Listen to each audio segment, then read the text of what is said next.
ભારતે એક ડીલ કરેલી છે ફ્રાન્સ સાથે રફાલ મરીન માટેની. હવે રફાલ ફાઇટર જેટ્સ ઓલરેડી આપણી પાસે હતા.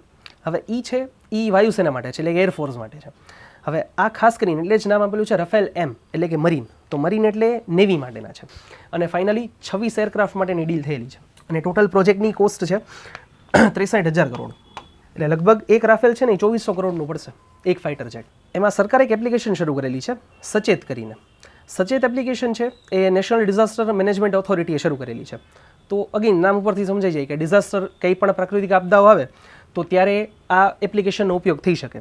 એક લ્યુનાર ન્યુક્લિયર પાવર પ્લાન્ટ છે. લ્યુનાર એટલે કે ચંદ્ર ઉપર રશિયા અને ચીન બંને ભેગા મળીને એક ન્યુક્લિયર પાવર પ્લાન્ટ બનાવવા માગે છે મહારાષ્ટ્રમાં પિંક રિક્ષા ઇનિશિયેટિવ. તો છે શું કે 10,000 જેટલી પિંક ઈ રિક્ષા ડિસ્ટ્રીબ્યુટ કરવામાં આવશે સરકાર દ્વારા, જે ત્યાંની ગવર્મેન્ટ છે, મહારાષ્ટ્રની સ્ટેટ ગવર્મેન્ટ. હવે જે આંધ્રપ્રદેશની ગવર્મેન્ટ છે એણે અમરાવતીને ઇન્ડિયાનું સૌથી પહેલું ક્વોન્ટમ કોમ્પ્યુટિંગ વિલેજ બનાવવાનો એક નિર્ધાર કરેલો છે. ભારતની એક સૌથી લાંબી રેલ ટનલ બનાવવાની છે. તો આ રેલ ટનલ જે છે એ ઋષિકેશથી કર્ણપ્રયાગ સુધી છે. તો ઉત્તરાખંડમાં ટનલ બનશે. એક અમરાવતીનું આપેલું છે. અમરાવતી કે જે આંધ્રપ્રદેશનું હવે નવું કેપિટલ હશે. હવે એ છે ને રિન્યુએબલ એનર્જી કેપિટલ હશે.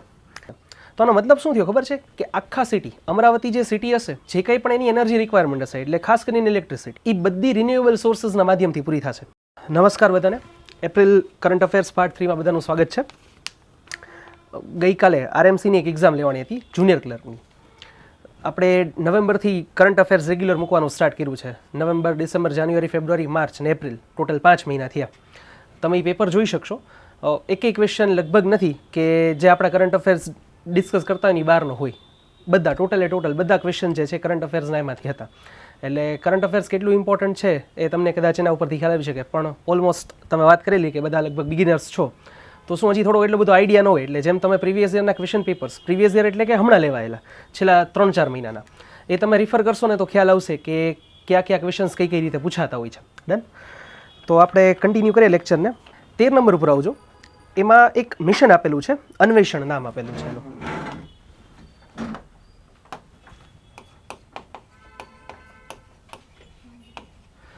હવે સરકારે મિશન શરૂ કરેલું છે અન્વેષણ મિશન એના માટે છે કે જે ઓઇલ અને જે આપણા ગેસ ડિપોઝિટ્સ હોય, ઓઇલ ફિલ્ડ ને બધું હોય. ફોર એક્ઝામ્પલ બોમ્બે હાઈ છે મુંબઈ પાસે, ગુજરાતમાં છે, આસામમાં છે ઘણી જગ્યાએ. તો એ બધી જે ઓઇલ ફિલ્ડ્સ અને ગેસ ડિપોઝિટ્સ જે છે ને એ એક્સટ્રેક્ટ કરવા માટે, એવી જગ્યાઓ શોધવા માટે અથવા તો એ જગ્યાએ ઉત્ખનન ને બધું કરવા માટેની એક આખો સરકારનો પ્રોજેક્ટ છે અન્વેષણ. તો અન્વેષણ એટલે થાય શું, આ બધા પ્રકારનું સંશોધન છે કે જે ખાસ કરીને સ્પેસિફિકલી ઓઇલ ફિલ્ડ અને જે ગેસના જે કંઈ પણ આપણા રિસોર્સિસ હોય એને ફાઇન્ડ આઉટ કરવા માટે હોય. તો આ સરકારે પ્લાન શરૂ કરેલો હતો 2025માં. ટૂંકમાં આ જે બજેટનું વર્ષ હતું એમાં લોન્ચ કરેલો હતો અને 2027 સુધી લંબાવવાના છે. કારણ કે આપણી જે એનર્જી નીડ્સ છે, એટલે કે આપણી જે ઉર્જાની જરૂરિયાત છે, એ લગભગ આપણી બીજા દેશો ઉપરથી નિર્ભર છે. આપણે એના ઉપર ફોર એક્ઝામ્પલ ક્રૂડ હોય કે ગેસ હોય. કારણ કે ભારતમાં ક્રૂડ અથવા તો ગેસ કોઈ પણ જે છે આ રિસોર્સિસ એટલા બધા નથી મળતા. એટલે આપણે ખાસ કરીને ગલ્ફના કન્ટ્રીઝ ઉપર આપણે વધારે ડિપેન્ડન્ટ છીએ. તો આ રીતે બધું જે સંશોધન છે અથવા તો એ જગ્યાએથી ક્યાં નવા રિસોર્સિસ મળી શકે એ ગોતવા માટેનું આખું સરકારનું મિશન છે. કદાચ નામ પૂછાઈ શકે કે મિશનનું નામ શું હતું, એટલું બધું ખાસ ઇમ્પોર્ટન્ટ નથી. એ પછી નેક્સ્ટ 14 નંબર ઉપર જોજો, મહાસાગર ઇનિશિયેટિવ. આનું પણ કદાચ ફૂલ ફોર્મ પૂછાઈ શકે એવા ચાન્સીસ છે. ફૂલ ફોર્મ પણ એમાં આપેલું જ છે, mutual and holistic advancement for security and growth for all in the region. હવે જો મહાસાગર છે, કદાચ ફૂલ ફોર્મથી પણ ન સમજાય કે આ શેના માટેનું છે. મહાસાગર એક શબ્દ સાંભળીએ તો આપણને એક ખ્યાલ આવે ને કે આ કોઈ દરિયાને લગતી વાત હશે, ઓશન રિલેટેડ કંઈક વસ્તુ છે. પછી બીજું કે એક મહાસાગર શબ્દ છે, આ તમને શબ્દ લાગે હિન્દી અથવા સંસ્કૃતનો અથવા તો ગુજરાતીનો, એટલે કે કોઈ ઇન્ડિયન લેંગ્વેજનો શબ્દ છે. તો કાંઈ પણ તમે હાલો, હજી આપણે કંઈ વાંચવાનું શરૂ જ નથી કર્યું, ખાલી એટલું વાંચ્યું ઉપરનું ટાઇટલ મહાસાગર ઇનિશિયેટિવ. તો એટલું તો બેઝિક સમજે કે આ કંઈ ઇન્ડિયાને લગતું છે. બીજું કે મહાસાગરને એટલે કે ઓશિયનને લગતું છે. આવું તમે જો દર વખતે ક્લિક કરતા જશો ને તો કરંટ અફેર્સ વધારે ઇઝી થશે. કારણ કે સાવ બ્લાઇન્ડ બનીને કે બ્લેન્ક બનીને જો તમે વાંચશો ને તો ક્યારેય ભેગું નહીં થાય. તો તમારે વધારે યાદ રાખવું પડશે અને થોડોક મગજ ઉપર સ્ટ્રેસ પણ વધારે દેવો પડશે. તો આ ભારતનો ઇનિશિયેટિવ છે. હવે મહાસાગર ઇનિશિયેટિવ એના માટે છે કે ભારત અને આજુબાજુના જેટલા પણ દેશો છે કે જે સમુદ્ર કહી શકીએ કે સમુદ્રી સીમાઓ ધરાવે છે અથવા તો કહી શકીએ કે ભારતથી નજીકના દેશો છે, એ બધા માટેનો છે. હવે ફૂલ ફોર્મ સમજશું તો હવે ખબર પડશે કે એનો પર્પઝ શું છે ઇનિશિયેટિવનો. Mutual and holistic advancement. Holistic એટલે સર્વગ્રાહી રીતે. તો advancement for security and growth for all in the region, કે આ ક્ષેત્રમાં એટલે કે હિન્દ મહાસાગરના ક્ષેત્રમાં જેટલા પણ દેશો છે એ બધા દેશોને સુરક્ષા અને એનો ગ્રોથ થાય. ગ્રોથ એટલે કયા સેન્સમાં, જે લોકો આપણે ટ્રેડ રૂટ માટે ખાસ ઉપયોગ થતો હોય, તો એમાં એ લોકોનો ગ્રોથ થાય બધા કન્ટ્રીઝનો, એટલે કે એડવાન્સ ટેકનોલોજી થોડી મળતી રહી, સિક્યુરિટી મળતી રહી, એ બધા માટેનું ઇનિશિયેટિવ છે. આની જ પહેલાંનું એક જૂનું ઇનિશિયેટિવ હતું, એના નામ હતું સાગર. તો સાગર ઇનિશિયેટિવનું જ નામ ફેરવીને હવે મહાસાગર ઇનિશિયેટિવ કર્યું છે. તો સાગરનું ખાલી ફૂલ ફોર્મ હતું કે security and growth for all in the region. એની આગળ 2 વર્ડ લગાડેલા છે, મ્યુચ્યુઅલ એન્ડ હોલિસ્ટિક એડવાન્સમેન્ટ. તો આટલો એક ડિફરન્સ છે મહાસાગર અને સાગર ઇનિશિયેટિવમાં. તો આનું રીઝન શું છે કે અત્યારે જે કંઈ પણ જીઓપોલિટિકલ ટેન્શન ચાલે છે મિડલ ઇસ્ટમાં, ગલ્ફમાં, એના કારણે ઘણી બધી વખત જે પાયરેટ્સ હોય કે જે દરિયામાં લૂંટફાટ ને બધું કરતા હોય, તો એના દ્વારા આ બધા જે કંઈ પણ મોટા જહાજ ને બધું હોય ને, તો એને લૂંટવાની પ્રવૃત્તિઓ ઘણી બધી વખત થતી હોય છે. તો એના માટે પણ આપણે એક ખાસ કમાન્ડોસ છે, માર્કોસ મરીન કોપ્સ. હું જરા એક્ઝાઝરેશન નથી કરતો, તમે રિપોર્ટ્સ પણ વાંચી શકશો, કોઈ પણ જગ્યાએ તમને અવેલેબલ મળશે. માર્કોસ જે કમાન્ડોસ છે ને આપણી ઇન્ડિયન નેવીના, એ વર્લ્ડમાં, અગેઇન રિપીટ કરીને કહું છું, વર્લ્ડમાં સૌથી બેસ્ટ કમાન્ડોસ છે. કે કોઈ પણ કન્ટ્રીના અલગ અલગ જે અલગ સ્પેસિફિક રેજિમેન્ટ કે કંઈ બનાવેલી હોય ને, બટાલિયન કે એવું કંઈક જે સ્પેશિયલ ઓપરેશન્સ માટે હોય, એમાં વર્લ્ડના સૌથી બેસ્ટ કમાન્ડોસ છે. ઘણા બધાના ઇન્ટરવ્યૂઝ ને હવે તો શું પોડકાસ્ટનો જમાનો આવ્યો છે યુટ્યુબ ઉપર, તો તમને ઘણા બધાના પોડકાસ્ટ પણ મળી જશે. તો ખાસ જોજો. એટલે માર્કોસ જે છે એ સ્પેશિયલી આના માટેના છે, મરીન કોપ્સ. માર્કોસનો ઉપયોગ આપણે છેલ્લે કર્યો હતો ભારતમાં 26/11. હવે વિચાર કરો, 26/11નો અટેક હતો, એમાં એવું બધું કંઈ હતું નહીં કે જેમાં આપણે તાજ હોટલવાળાનો અટેક હતો, તો માર્કોસનો ડિરેક્ટલી કાંઈ ઉપયોગ થઈ શકે એવું હતું નહીં, છતાં પણ માર્કોસને એમાં આપણે ઉતારેલા હતા. તો એટલા બધા કહી શકીએ કે એડવાન્સ ફીચર્સને એ લોકો પાસે છે ઘણું બધું. અને ખાસ તો જુસ્સો, જે સૌથી વધારે ઇમ્પોર્ટન્ટ હોય કોઈ પણ ટેકનોલોજી કે બીજું કંઈ પણ હોય ને એના કરતાં. તો જે કંઈ પણ આ ઇલિગલ ટ્રાફિકિંગ ને બધી પ્રેક્ટિસીસ થતી હોય કોઈ પણ સમુદ્રી વિસ્તારમાં, એટલે કે આખો જે હિન્દ મહાસાગરનો વિસ્તાર છે, તો એ રોકવા માટેનું કામ છે આ ઇનિશિયેટિવનું. એટલે આમાં શું છે કે હિન્દ મહાસાગરમાં જોઈએ ને તો ભારત એક બહુ મોટો દેશ છે. તો જેમ મોટો દેશ હોય ને એમ એની રિસ્પોન્સિબિલિટી બને કે નાના દેશો સાથે સહયોગ વધારે અને એમની જે કંઈ પણ જરૂરિયાતો એ પૂરી કરે.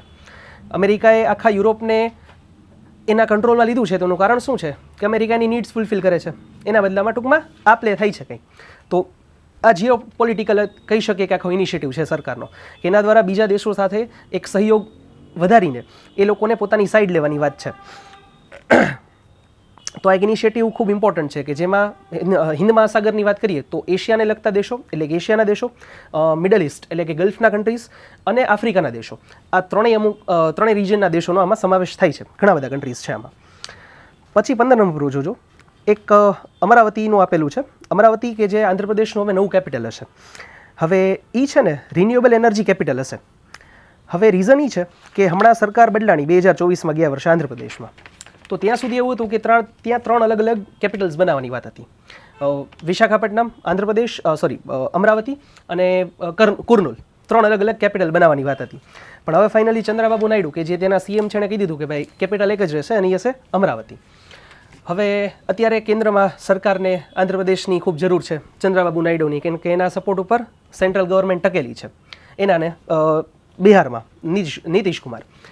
તો અમુક શું એ લોકોને બેનિફિટ્સ દેવા પડે જે પોલિટિકલ રિક્વાયરમેન્ટ હોય કન્ટ્રીની. અને આ કાંઈ નવું નથી હો.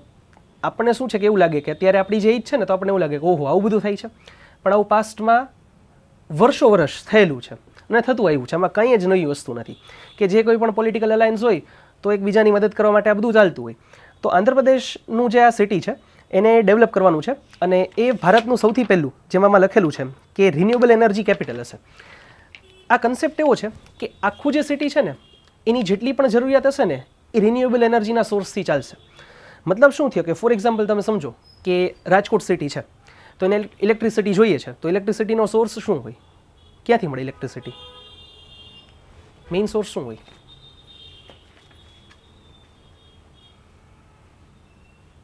નહીં, કોઈ નહીં. અચ્છા, ઇલેક્ટ્રિસિટી ઇન જનરલ ક્યાંથી બને, શેમાંથી બને?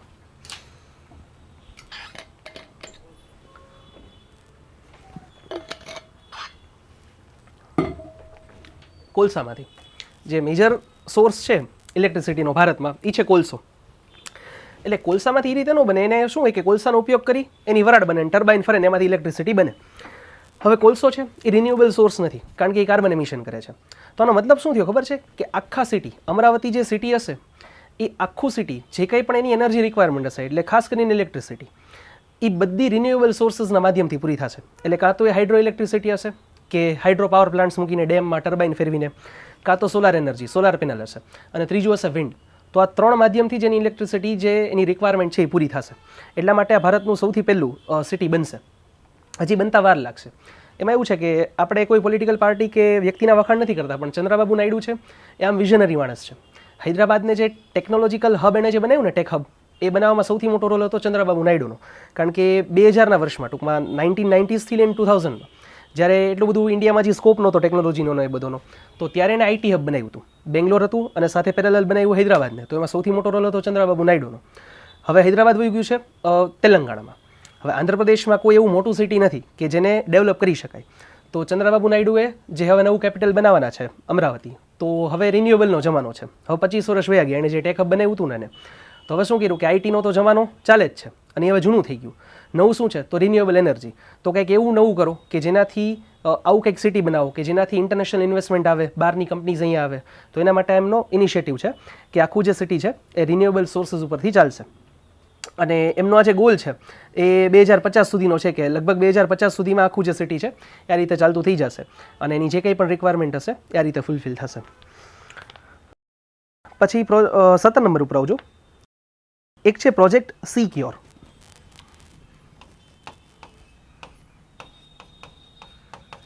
જો આપણને નામથી ખબર પડે, સી એટલે અગેન સમુદ્ર અને ક્યોર એટલે એના ક્યોર માટે, એટલે કે એની જાળવણી માટે.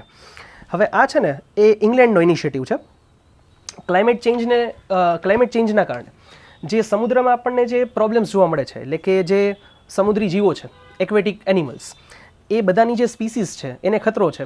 તો એને કહી શકીએ કે નિવારવા માટે, એને કહી શકીએ કે એનો જે કંઈ પણ એના ચેલેન્જીસ છે એમાંથી બહાર કાઢવા માટેનો યુકેનો ઇનિશિયેટિવ છે. તો કદાચ યુકેનું છે એટલે બધા પૂછવાના ચાન્સીસ નથી, પણ આપણને ખ્યાલ હોવો જોઈએ કે આવો કે ઇનિશિયેટિવ યુકે શરૂ કરેલો છે. પછી 18 નંબર ઉપર આ ખાસ ઇમ્પોર્ટન્ટ, ભારતની એક સૌથી લાંબી રેલ ટનલ બનાવવાની છે. તો આ રેલ ટનલ જે છે એ ઋષિકેશથી કર્ણપ્રયાગ સુધી છે. તો ઉત્તરાખંડમાં ટનલ બનશે. હવે આ ટનલ જે આખો રેલ રૂટ છે ને 125 કિલોમીટરનો છે. એટલે કે ઋષિકેશથી કર્ણપ્રયાગની આ જે રેલવે લાઇન હશે 125 કિલોમીટર આખી લાંબી છે. એમાંથી ટોટલ 125માંથી 104 કિલોમીટર આખો જે રૂટ છે ને એ ક્યાંક ને ક્યાંક ટનલમાં છે. એટલે લગભગ 83% વિસ્તાર એવો છે કે જે આમ રેગ્યુલર આપણે રેલવે લાઇન જોતા હોય ને એમ નહીં, અંડરગ્રાઉન્ડ ટનલમાં હશે. તો આ ખૂબ ઇમ્પોર્ટન્ટ ઇન્ડિયાની ટનલ બનશે. એટલે ડેવલપમેન્ટની દ્રષ્ટિએ જોઈએ ને, જો કોઈ પણ વસ્તુને એના બે પર્સપેક્ટિવ હોય દર વખતે, સિક્કાની બે બાજુ હોય. એક બાજુ એવી છે કે ડેવલપમેન્ટ તો થશે, એટલે શું થશે કે આપણે આટલું બધું સારી રેલવે લાઇન બનશે અને જે આપણો ટ્રાન્સપોર્ટેશનનો જે ટાઈમ છે એ ઘટશે. કારણ કે પહેલાં જે ટાઈમ લાગતો એનાથી હવે ઓછો ટાઈમ લાગશે આ રેલ ટનલના કારણે. પણ બીજો સૌથી મોટો ચેલેન્જ એ છે કે આખો વિસ્તાર છે ને એ પહાડી વિસ્તારને કહેવાય ને કે બહુ એક ક્રિટિકલ વિસ્તાર છે કે જ્યાં હાલતા ક્યારેક ને ક્યારેક પૂર ને એ બધી આપદાઓ આવતી હોય છે. ઉત્તરાખંડનું 2013નું પૂર હજી લોકો નથી ભૂલ્યા, જે લોકો ત્યાં રહેતા હોય છે. તો વિચાર કરી શકો કે આખો વિસ્તાર એવો છે કે જે પહાડી વિસ્તાર છે, હિમાલયનો વિસ્તાર છે, જે હજી કાચો પર્વત છે. હજી હિમાલય છે ને ગિરનાર જેવો પાકો પર્વત નથી બન્યો, પથ્થરનો. તો એના કારણે ત્યાં આવું બધું ડેવલપમેન્ટ કરવું ને એ આપણને સુવિધાની દ્રષ્ટિએ બહુ સારું લાગે, પણ ઇકોલોજીકલ એન્વાયરમેન્ટલ પર્સ્પેક્ટિવ જુઓ ને તો આ ઘણું બધું નુકસાનકારક છે. તો એના કારણે એક બીજી સાઈડ એ પણ છે. તો ખાસ આપણને ખાલી ફેક્ટ ખ્યાલ હોવો જોઈએ કે ક્યાંથી ક્યાં છે. તો ઋષિકેશથી કર્ણપ્રયાગ સુધીનો આ રેલ નેટવર્ક છે અને આ બ્રોડ ગેજ હશે. તો ભારતમાં હવે લગભગ બધી જે રેલવે લાઇન છે એ બ્રોડ ગેજ થતી આવી છે. આનું ડિસ્કશન આપણે ડિટેલમાં કરીએ છીએ જ્યારે પણ આપણે ટ્રાન્સપોર્ટેશનની સમજતા હોય જોગ્રાફીમાં, ત્યારે કે broad gauge, narrow gauge, metre gauge શું છે અને કઈ રીતે કામ કરતું હોય છે. હવે ભારતમાં લગભગ ક્યાંય નેરો ગેજ કે મીટર ગેજ બહુ ઓછી રહી છે. હવે બધી જગ્યાએ બ્રોડ ગેજનો જ ઉપયોગ થાય છે. અને આ ખાસ કરીને જે મુખ્ય જે આપણો ચારધામ યાત્રા હોય છે, કેદારનાથ, બદ્રીનાથ, યમનોત્રી અને ગંગોત્રી, તો એ રૂટ માટે આ ખાસ ઇમ્પોર્ટન્ટ થશે. કારણ કે જે આ છે આપણે ચર્ચા કરી એમ કે ઋષિકેશથી લઈને કર્ણપ્રયાગ સુધીની આ રેલવે લાઇન છે. તો એ ચાર જે આ મુખ્ય કહી શકીએ કે યાત્રાધામના સ્થળો છે એને ખાસ કરીને આવરી લેશે. અને જે રોડ ઉપર અથવા તો કહી શકીએ કે બાય રોડ જે જગ્યાએ જવામાં 6 થી 7 કલાક લાગતી એ 2 કલાકમાં આ કહી શકીએ કે રેલવે લાઇનના માધ્યમથી આપણે પહોંચી શકશું. તો ટોટલ 5 કલાકનો સીધો આપણને ફાયદો છે પણ જેમ કીધું એમ કે એ આપણને સુવિધાની દૃષ્ટિએ બહુ સારો લાગે, પણ એન્વાયરમેન્ટ એટલે કે પર્યાવરણની દૃષ્ટિએ થોડોક એક તકલીફવાળું છે. આજે વરસાદ એવો તો ગરમી બહુ જાજી છે. આ બધી વસ્તુ જે લોકો જીપીએસસી ભણવાના છે ને એને તો ખાસ ડિટેલમાં ભણવા મળશે કે ક્લાઇમેટ ચેન્જ કેવી તકલીફવાળું છે. કારણ કે હું લગભગ ક્યારેક ને ક્યારેક કરંટમાં આવશે ને એટલે એનો રેફરન્સ લગભગ એકેય વીક બાકી નથી હોતું કે ક્લાઇમેટ ચેન્જને લગતા કંઈ પણ ન્યૂઝ ન હોય, કંઈક ને કંઈક હોય જ એવી કોઈ પણ પરિસ્થિતિ. કદાચ આજે એકાદું છે તો ખરા, મને ખ્યાલ નથી. તો આ પરિસ્થિતિ બહુ અઘરી છે આપણા માટે ભવિષ્યની. ચલો પાછા પોઈન્ટ ઉપર આવીએ. 20 નંબર ઉપર આવજો, સોરી 19 નંબર ઉપર. અગેન પાછું અમરાવતી ન્યૂઝમાં છે આંધ્રપ્રદેશનું. હવે જે આંધ્રપ્રદેશની ગવર્મેન્ટ છે એણે અમરાવતીને ઇન્ડિયાનું સૌથી પહેલું ક્વોન્ટમ કમ્પ્યુટિંગ વિલેજ બનાવવાનો એક નિર્ધાર કરેલો છે. તો હવે ક્વોન્ટમ જે ટેકનોલોજી છે ને એ પણ અગેન ફ્યુચરની ટેકનોલોજી છે. માઇક્રોસોફ્ટ અત્યારે એમાં એક સ્ટેપ આગળ આવી ગયું છે, એણે એક ક્વોન્ટમ ચિપ ડેવલપ કરીને. બીજી ઘણી કંપનીઝ કામ કરે છે, IBM છે, ગૂગલ છે, ઘણી બધી કંપનીઝ કામ કરે છે. એટલે બહારની ઘણી બધી કંપનીઓ ક્વોન્ટમ ટેકનોલોજીમાં છે. તો જો મેં કીધું ને શું કામ એ માણસ વિઝનરી છે, એણે રિન્યુએબલ એનર્જી માટે હબ બનાવ્યું અમરાવતીને. હવે સેમ ક્વોન્ટમ કે જે અગેન ફ્યુચરની ટેકનોલોજી છે, તો એના માટે પણ એણે એક આખું વિલેજ ડેવલપ કરે છે, ટૂંકમાં આંધ્રપ્રદેશમાં જ, સેમ અમરાવતીમાં જ એક જ જગ્યાએ. તો એ જે સિટી હશે એ ઇન્ડિયાનું સૌથી પહેલું ક્વોન્ટમ કમ્પ્યુટિંગ વિલેજ હશે. વિલેજ એટલે આ ગામના અર્થમાં નથી, અગેન શહેરના અર્થમાં જ છે, પણ એક વિલેજ આખું ટર્મ નામ આપેલું છે. અને જે આ ખાસ કરીને આ જે આખો પ્રોગ્રામ છે એમાં IBM જે યુએસએની કંપની છે એનો સૌથી મોટો સહયોગ હશે કે એના જે કંઈ પણ કહી શકે કે યુનિટ ને બધું હશે એ ડેવલપ થશે. અને IBMની સાથે કોલાબરેશન હોય છે TCSનું અને L&Tનું. તો ઇન્ડિયાની બે કંપની TCS અને L&T એ બે પણ આની સાથે જોડાયેલી હશે. તો ટોટલ 3 કંપનીઓ છે એ સાથે મળીને આખું ક્વોન્ટમ કમ્પ્યુટિંગ વિલેજ ડેવલપ કરવાના છે. પછી 20 નંબર ઉપર મહારાષ્ટ્રમાં પિંક રિક્ષા ઇનિશિયેટિવ. હવે જો પિંક રિક્ષા ઇનિશિયેટિવ આપણે પણ અહીંયા ચાલે છે, પણ એટલો બધો મેજર સ્કેલ ઉપર નથી. મહારાષ્ટ્રમાં શરૂ કરેલું છે અગેન વુમન એમ્પાવરમેન્ટ માટે. હવે આ પાછી એવી વસ્તુ છે કે જે આપણા એજના અને આપણે જે બેકગ્રાઉન્ડમાંથી આપણે જે લાઈફ જીવીએ છીએ ને એ લોકો આપણે આમાં ન સમજી શકીએ કે આ ઇનિશિયેટિવ કેટલો કામનો છે અને કેટલો હેલ્પફુલ થઈ શકે એવો છે. કારણ કે આ એવી મહિલાઓ માટે છે કે જેમની પાસે અર્નિંગનો સોર્સ કંઈ નથી, જેમની લાઈફમાં ઘણા બધા પ્રોબ્લેમ્સ છે, જે સોશિયલ ઘણા બધા પ્રોબ્લેમ્સ એકસાથે ફેસ કરે છે. એ લોકોને એક આર્થિક થોડુંક મદદ મળી રહી ને એના માટેનો એક ઇનિશિયેટિવ છે.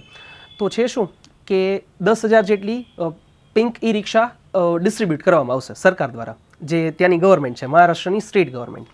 અને એમાં કહી શકીએ કે ખાસ કરીને લોકો ઇન્સેન્ટિવ્સને એ બધું આપશે, તો સબસિડીને બધું એના થ્રુ થશે શું કે મહિલાઓ ખૂબ ઓછા પૈસામાં કે લાખ, સવા લાખ, 1.5-2 લાખ રૂપિયામાં એ લોકો પોતાનો આ કારોબાર શરૂ કરી શકશે.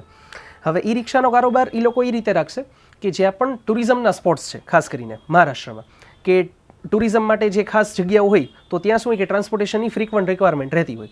તો એના કારણે એવા એરિયાઝ આઈડેન્ટિફાઈ કરેલા છે અને ત્યાં જે મહિલાઓ છે એમને આ રિક્ષા આપવામાં આવશે. અને સૌથી પહેલાં એમને ટ્રેનિંગ આપવામાં આવશે, કારણ કે સીધી તમે કોઈને આપી ન શકો ને વ્હીકલ. તો સૌથી પહેલાં એમને ટ્રેનિંગ આપશે, પછી એમનું લાઇસન્સ કઢાવી દેશે. ટૂંકમાં જે કંઈ પણ ટ્રાન્સપોર્ટેશનને લગતી જે કંઈ પણ પ્રોસિજર છે એ ફૂલફિલ કરવામાં પણ એક કંપની મદદરૂપ થશે સરકારની. અને એ પછી એ લોકોને રિક્ષા પણ પ્રોવાઈડ કરશે અને એમાં પણ સબસિડી આપશે.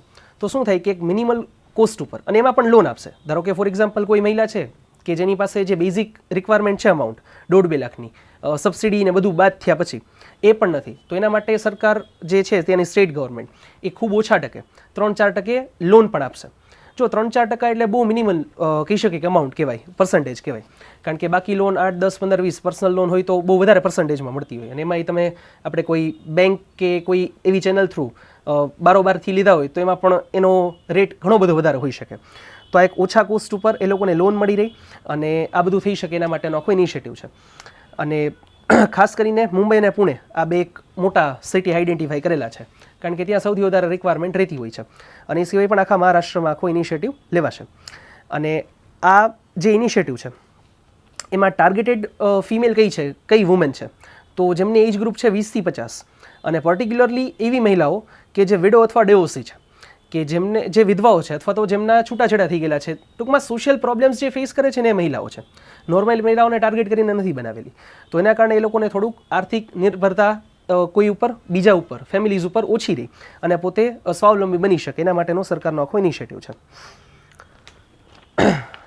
પછી 21 નંબર ઉપર ખાસ ઇમ્પોર્ટન્ટ કે જે કરંટ અફેર્સમાં હમણાં અને તમે ન્યૂઝમાં પણ સાંભળતા હશો, ભારતે પાકિસ્તાન સાથેની જે ઇન્ડસ વોટર ટ્રીટી છે, સિંધુ જળ કરાર, એ રદ કરી દીધા છે. હવે ઇન્ડસ વોટર ટ્રીટી આપણે જિયોગ્રાફીમાં તો હું ભણાવતો હોઉં છું, પણ કરંટ અફેર્સમાં હવે ફાઇનલી એવું છે તો થોડીક બેઝિક ચર્ચા કરી લઈએ. 1960 પછી 1960ના વર્ષમાં આ ટ્રીટી થયેલી હતી, જ્યારે ભારતના પ્રધાનમંત્રી હતા જવાહરલાલ નહેરુ. હવે એમણે આ ટ્રીટી કરેલી હતી પાકિસ્તાન સાથે. હવે આ ટ્રીટી એવી છે કે સિંધુ જળ કરાર છે, એટલે સિંધુ મુખ્ય નદી છે અને એની સહાયક 5 નદીઓ છે, ઝેલમ, ચિનાબ, રાવી, સતલજ અને બિયાસ, અને સિંધુ, ટોટલ 6 નદીઓ, સિંધુ પ્લસ 5. હવે નક્કી શું થયું, પાકિસ્તાન છે ને એમાં આના સિવાય કે બીજી નદીઓ છે નહીં, એ ટોટલી આ બધી નદી ઉપર ડિપેન્ડન્ટ છે. હવે જ્યારે જુદા પડ્યા, દેશ અલગ થયો, ત્યારે શું થયું કે જો એમને આમાંથી પાણી ન આપવામાં આવે તો ત્યાં પૂરું થઈ જાય, દુષ્કાળ પડી જાય, અને 5-10 વર્ષમાં આખો દેશ જ પૂરો થઈ જાય. કે આપણે એનું પાણી પહેલેથી ડાયવર્ટ કરી દીધું હોત તો બહુ તકલીફ થઈ જાત એમ. તો નક્કી શું કર્યું કે આપણે 3 નદીઓના પાણીના ભાગ કરીએ. હવે અમુક જે ઐતિહાસિક ભૂલો હોય ને એ કેટલી જઈને નડે ને એનું અત્યારનું એક્ઝામ્પલ આના થ્રુ તમને આપું. આપણે એવું નથી કરવું કે કોઈને આપણે કહેવાય ને કે તરસા મારી નાખીએ, ચલો પાણી આપવું જોઈએ, બધી વાત સાચી. આપણે ઇન્ડસ વોટર ટ્રીટીમાં આમ એટલી આપણે દયા દાખવી છે ને કે આમ આપણને એમ થાય કે આટલી મૂર્ખાઈ થઈ શકે. ટોટલ 6 નદીઓ છે જેમ વાત થઈ એમ. એમાં જે મુખ્ય 3 નદીઓ છે ને કે જે મોટી નદીઓ છે, જેમાં પાણી વધારે છે, એ સૌથી મોટી નદી તો સિંધુ, કારણ કે એ જ સૌથી મોટી છે. સિંધુ, ઝેલમ અને ચિનાબ. ટોટલ છે ને 17 કરોડ એકર ફૂટ પાણી છે આ 6 નદીઓમાં. હવે આંકડો કહીશ ને એટલે તમને જરાક રિયલાઇઝેશન થશે કે શું પરિસ્થિતિ છે. એમાંથી જે 3 નદીઓનું પાણી પાકિસ્તાનને મળે છે, સિંધુ, ઝેલમ અને ચિનાબ, એ આ 17 કરોડ જે મેં કીધું ને એકર ફૂટ પાણી, એમાંથી 13.5 કરોડ એકર ફૂટ પાણી છે. ટોટલ 17 કરોડ એકર ફૂટ પાણી 6 નદીઓનું છે ને, એમાંથી આ 3 નદીઓનું જ 13.5 છે, એટલે લગભગ 75% પાણી છે ને એ આ 6 નદીનું પાકિસ્તાન વર્ષોથી વાપરે છે, એ આ ટ્રીટી અંતર્ગત જે આપણે કરેલી છે, અને બાકીનું 25% જ આપણે વાપરીએ છીએ. હજી આનાથી પીક કહું, આપણે પણ એક્સ્ટ્રા પાણી આપણે જે આપણી પાસેનું છે ને ટોટલ 100% ગણીએ, આપણી પાસેનું જેટલું છે એ 100%, એમાંથી પણ 20% આપણે એને વાપરવા દેતા હતા. વિચાર કરી શકો. અને એ 20% ક્યારે બંધ કર્યું ખબર છે? લાસ્ટ ટાઈમ જ્યારે બાલાકોટ થયું હતું ને 2019માં, ત્યારે આપણે 20% એક્સ્ટ્રા બંધ કર્યું હતું, અને હવે આપણે સાવ બંધ કરી દીધું છે. હવે ઘણી વખત એવું થાય કે વાહ, આમ આપણને સાંભળીને આમ નવાઈ લાગે કે વાહ, બહુ સારું કર્યું, બહુ સારું સ્ટેપ છે. પણ આ ઇન્ડસ વોટર ટ્રીટી આપણે બંધ કરીને, ટૂંકમાં ફોક કરી નાખીને, એ ડાયરેક્ટ કંઈ નહીં થાય. આ બધું ઇમ્પ્લિમેન્ટ થતાં 10 વર્ષ લાગશે. કંઈ તાત્કાલિક કાલે ત્યાં ડેમ ઊભો ન થઈ જાય, પાણી ડાયવર્ટ ન થઈ જાય નદીમાંથી. આપણે અત્યારે બંધ કર્યું છે ને, તો આ ટૂંકમાં ટોટલી આપણે એનું પાણી ત્યાં પહોંચાડવાનું બંધ કરશું ને, એ સમયને લગભગ 7-8 થી 10 વર્ષ લાગશે. તો ત્યારે આ બધું પોસિબલ થશે. સૌથી મોટો ડ્રોબેક હવે કહું કે શું કામ ઐતિહાસિક ભૂલ હતી ને, જેવું આ ડિસિઝન લીધું ને કે ઇન્ડસ વોટર ટ્રીટી છે એ આપણે હવે ટૂંકમાં નથી માનતા, ત્યાંના બધાએ મિનિસ્ટર્સ અને બધાએ સ્ટેટમેન્ટ્સ દેવાના શરૂ કર્યા, કારણ કે ચાઇનાનો તો એનો ઇન્ફ્લુઅન્સ છે જ એની ઉપર. એણે શું કીધું કે જો ભારતે આવું કર્યું ને તો અમે ચાઇનાને કહેશું કે એ લોકો બ્રહ્મપુત્રનું પાણી પણ રોકી દે આવી રીતે. હવે ચાઇના ઓલરેડી રોકવાનું શરૂ કરી દીધું છે. આ ઇન્સિડન્ટ થયા પહેલાં એક બહુ મોટો વર્લ્ડનો સૌથી મોટો ડેમ બનાવે છે બ્રહ્મપુત્ર ઉપર. અત્યારે વર્લ્ડનો સૌથી મોટો ડેમ ચાઇનામાં જ છે, એનાથી પણ મોટો ડેમ બનાવે છે. એ કેવડો મોટો ડેમ હશે એ ખાલી એક ઇમેજિનેશન, એક આંકડા આપું એના ઉપરથી તમને ખ્યાલ આવશે. ચાઇનાની પોપ્યુલેશન છે લગભગ 145 કરોડ, ભારત જેટલી. એની 40% વસ્તીને એ ખાલી ડેમમાંથી જે રિન્યુએબલ એનર્જી ડેવલપ થશે ને ટર્બાઇનથી, એનાથી જ આખી એનર્જી એની જે રિક્વાયરમેન્ટ છે એ પૂરી થશે. વિચાર કરી શકો, આખા દેશની 40% પોપ્યુલેશન એ ટર્બાઇનમાંથી જે ફરશે ને એમાંથી જેની એનર્જી મળશે. વિચાર કરો કેવડો મોટો ડેમ હશે. તો ચાઇના તો ઓલરેડી બનાવે છે. આ ભૂલ જો ન કરી હોત ને ઇન્ડસ વોટર ટ્રીટીની, તો અત્યારે એટલીસ્ટ આપણે એમ ન ધમકાવી શકત કે અમે ચાઇનાને કહેશું કે બ્રહ્મપુત્રનું પાણી રોકી દો, કારણ કે એની પાસે પાણી જ ન હોત. ધમકાવત ક્યારે ને કે આપણે આપીએ છીએ ને આપણે બંધ કર્યું, અથવા તો આપણે એને એટલું બધું પાણી આપી દઈએ છીએ કે આપણી રિક્વાયરમેન્ટ પૂરી નથી થતી. સો બહુ મોટી ચેલેન્જ છે આપણા માટે. અને જે આ એણે કરેલું છે પહેલગામ હુમલાનું ને એમાં જે કંઈ પણ એનો હાથ છે, તો એના કારણે હવે મિલિટરી એક્શન શું લેવાય છે એટલો ફ્યુચરની વાત છે, અને લગભગ બહુ જલ્દી લેવાશે. શું થાય તો આપણને ખબર નહીં, કારણ કે એ હવે ન્યૂઝમાં આવશે પછી ખબર પડશે કે આવું થઈ ગયું છે, એટલે જોઈએ શું થાય છે. પણ આ એક બેઝિક ફેક્ટ છે કે 3 નદીઓ છે, સિંધુ, ઝેલમ અને ચિનાબ, એનું પાણી પાકિસ્તાનને મળતું હતું આ ટ્રીટી અંતર્ગત, અને રાવી, સતલજ અને બિયાસ એ ત્રણેયનું પાણી મળતું હતું ભારતને. અને હવે ટ્રીટી આપણે ના પાડી દીધી છે કે હવે આપણે આની ઉપર આગળ આપણે કામ કરવા નથી માગતા. એકચ્યુઅલમાં કામ બહુ પહેલાં કરી નાખવાની જરૂર હતી, કારણ કે આની પહેલાં એણે 4 વખત તો આમ લિટરલી વોર કરેલું છે, 48, 65, 71 અને 99 કારગિલ. એ પછી 22 નંબર ઉપર સોઇલ પોલ્યુશન આવ્યું, કે જમીનનું પ્રદૂષણ. તો જમીનનું પ્રદૂષણ પણ અત્યારે ગ્લોબલી એટલે કે વૈશ્વિક રીતે એક કામ છે ને પીક ઉપર આવી ગયું છે. જમીનનું પ્રદૂષણ એ રીતે કે જમીનમાં અમુક એવા તત્વો છે કે જે ઝેરી તત્વો છે અને એ જમીનમાં હવે ઉમેરાઈ ગયા છે. ઘણી વખત હવે તમે અત્યારે આજુબાજુમાં અથવા તો કોઈ રિલેટિવમાં કે કોઈ જાણીતામાં કેસીસ સાંભળતા હશો, કેન્સરના કેસીસ બહુ આવે છે.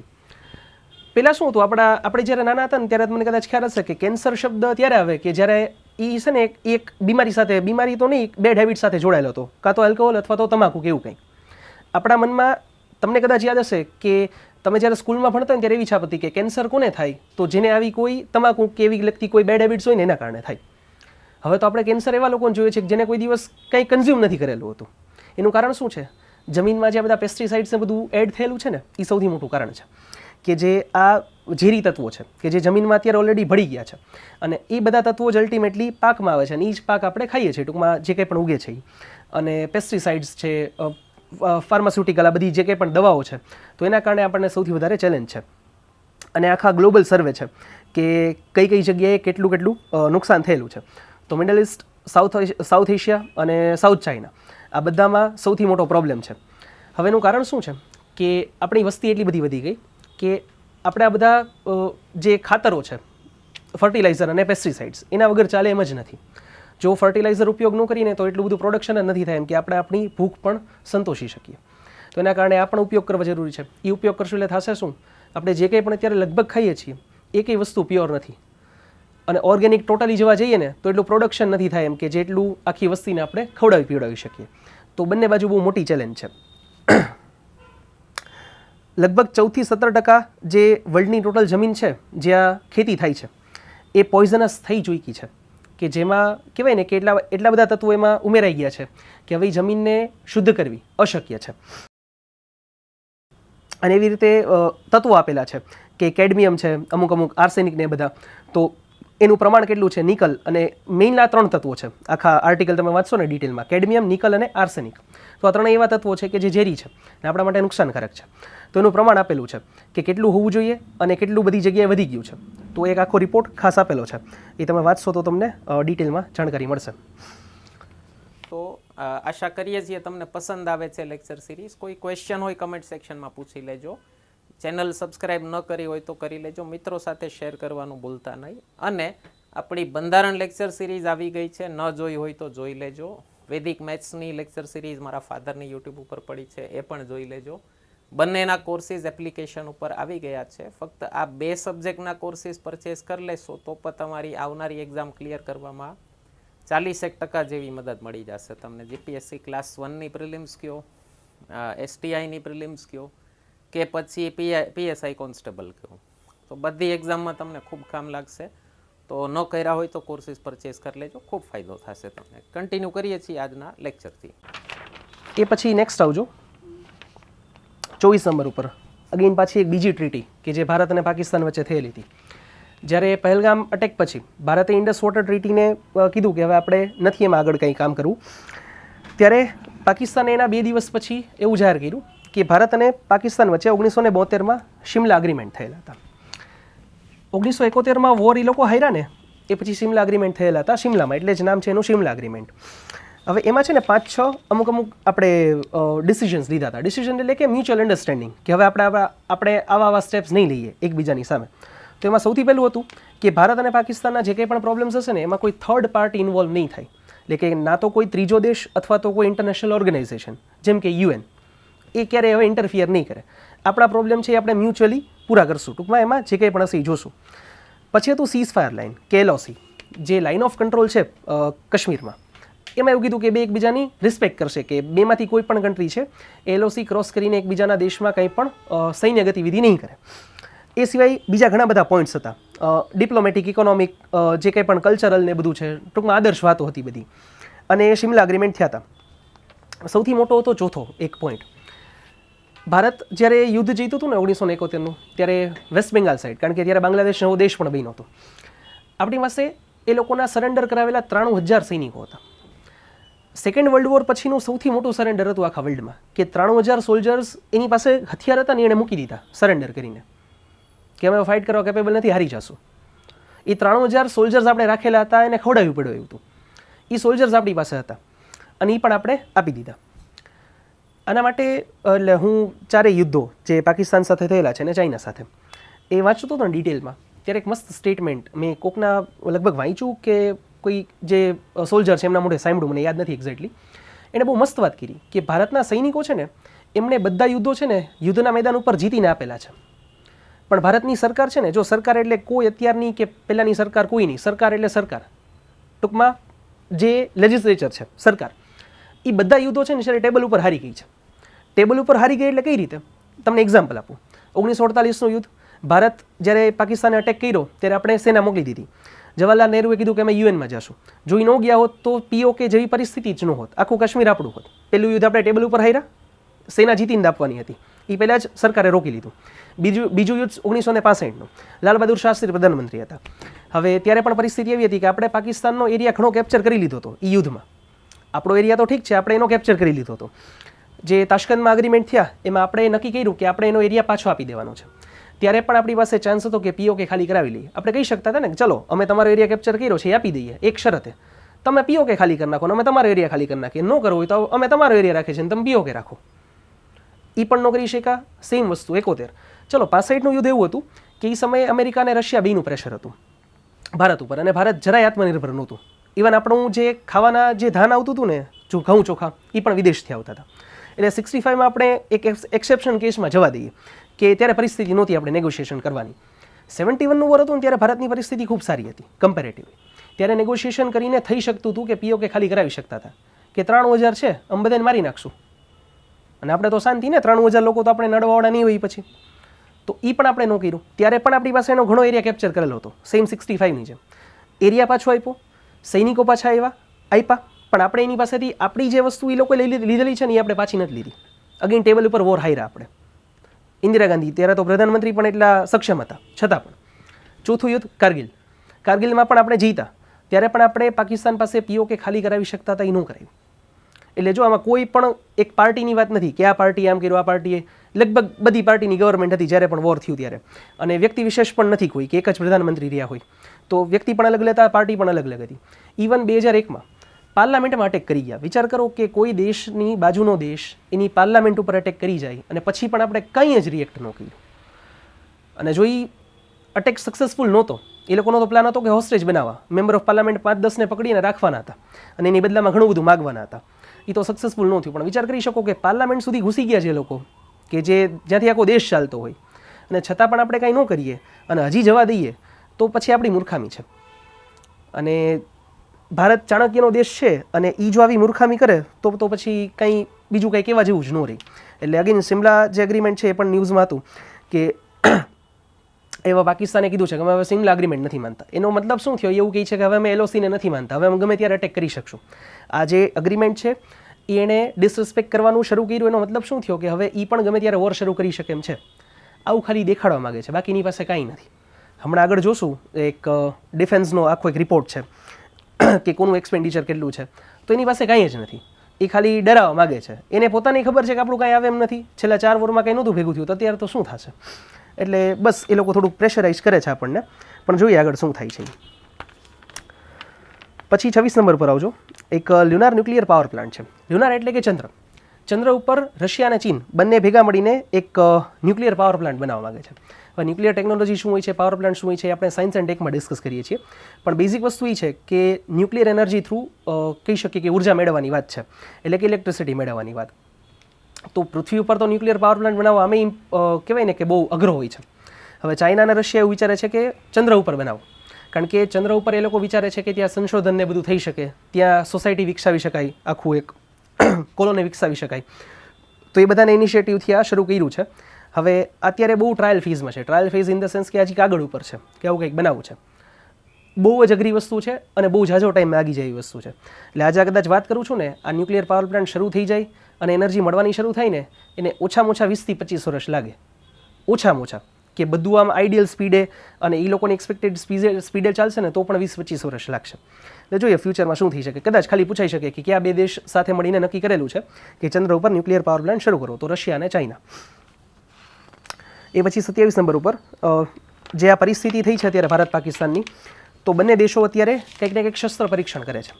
આપણે પણ છેલ્લા ઘણા દિવસથી ક્યાંક ને ક્યાંક ચાલુ છે. તો એ અંતર્ગત INS સુરત કરીને આપણું એક ડિસ્ટ્રોયર છે.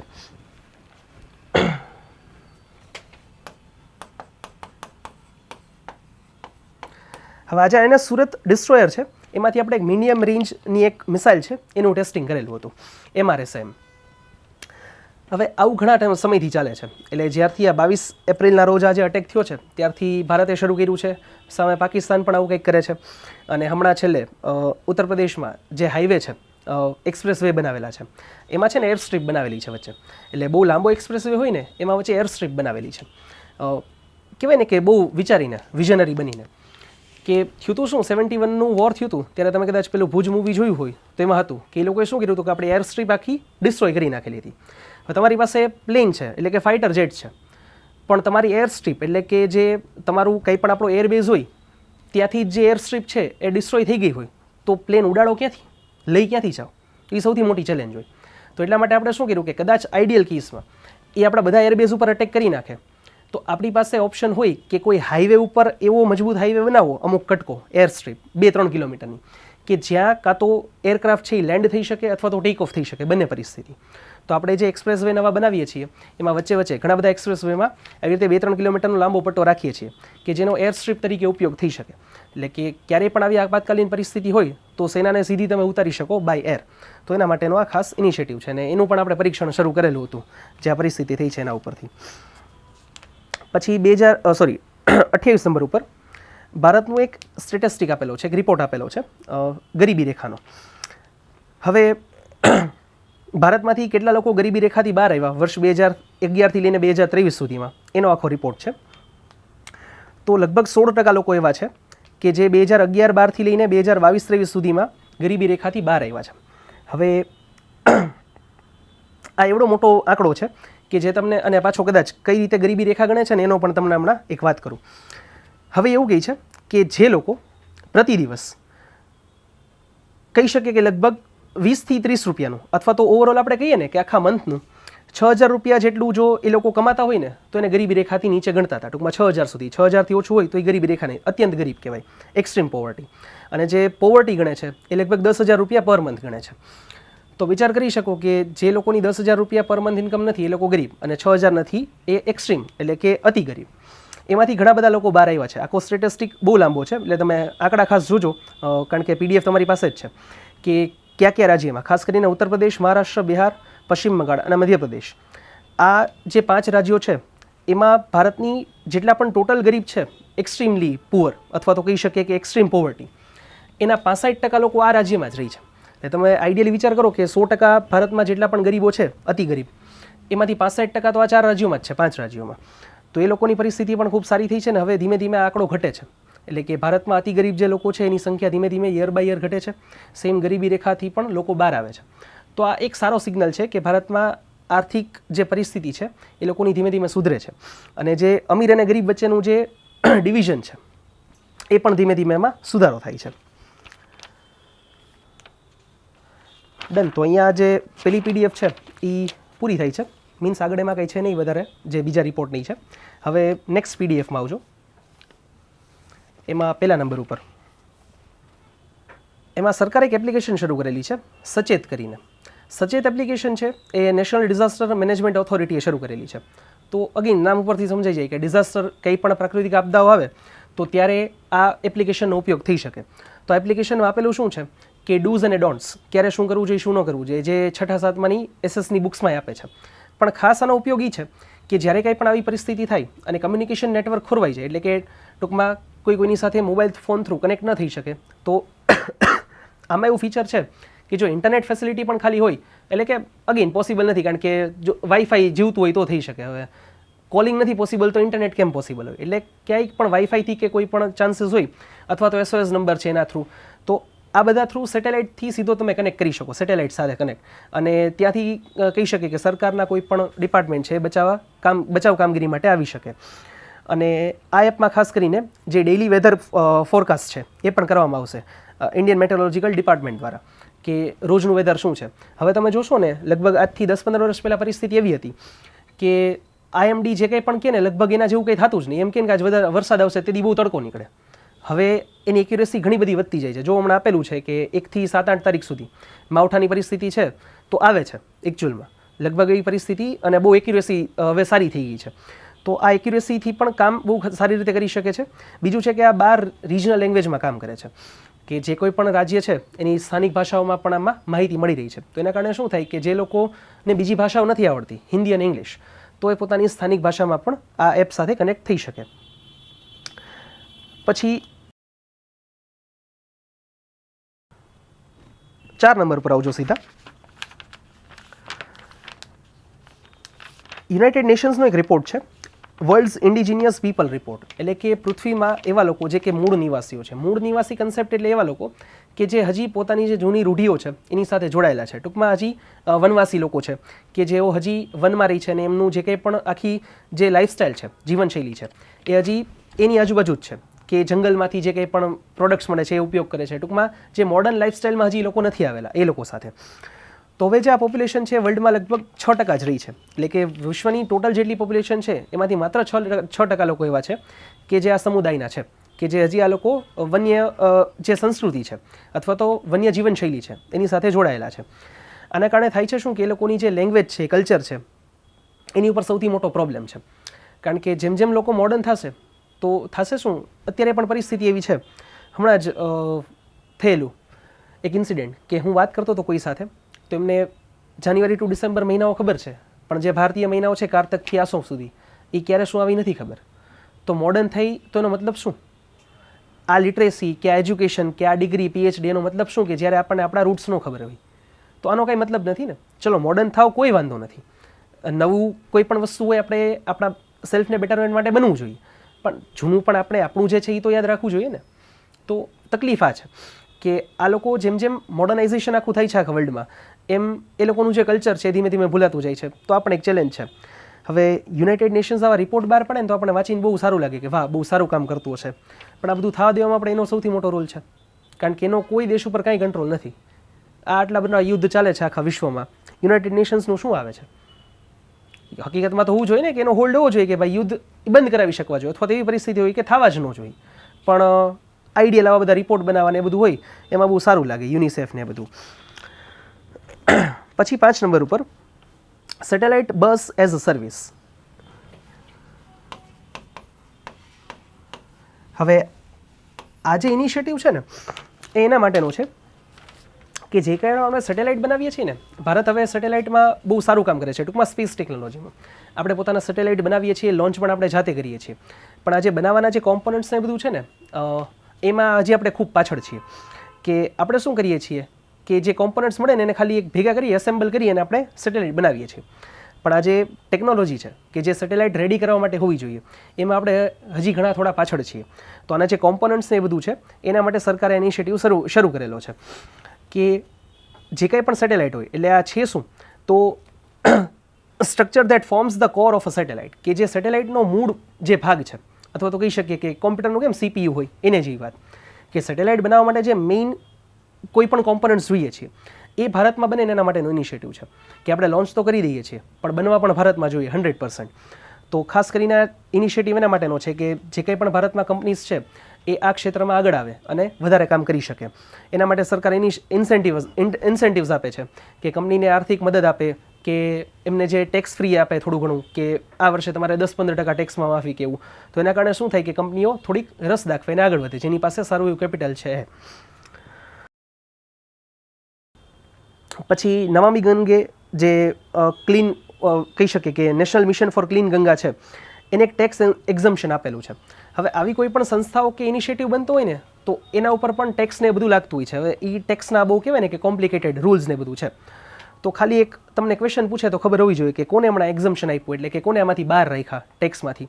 તો એ સંસ્થા છે અથવા તો કહી શકીએ કે મિશન છે, એ છે national mission four clean Ganga. હવે થતું તો એવું કે આ મિશનને લગભગ 250 કરોડનો ટેક્સ દેવાનો થતો હતો. જો સરકારના અંદર હોય ને તો એને પેમેન્ટ તો કરવાનું હોય. ફોર એક્ઝામ્પલ તમે સમજો કે ONGC પાસેથી અથવા તો કહી શકીએ કે ઇન્ડિયન ઓઇલ પાસેથી ST વાળા પેટ્રોલ લેતા હોય તો એવું ન હોય કે હવે સામે પૂરું થઈ ગયું, ST એનું પેમેન્ટ દેવું પડે. ભલે એક જ સરકારનું છે, ટૂંકમાં ભારતની અંદર જ છે ને, કે સરકારી જ કંપની છે, કેન્દ્ર સરકારની છે, સ્ટેટ ગવર્મેન્ટની છે, પણ પેમેન્ટ તો અંદર અંદર થતું હોય એટલે એવું નહીં કલેક્ટર ઓફિસને બિલ જ ન દેવાનું કે એ તો સરકારનું છે ને PGVCL સરકારી, કલેક્ટર ઓફિસે સરકારી, તો પૂરું સામે પૂરું નહીં, પેમેન્ટ તો થતું જ હોય. તો આ એવી વસ્તુ છે કે આમાં પણ ટેક્સ આપવાનો થતો હોય.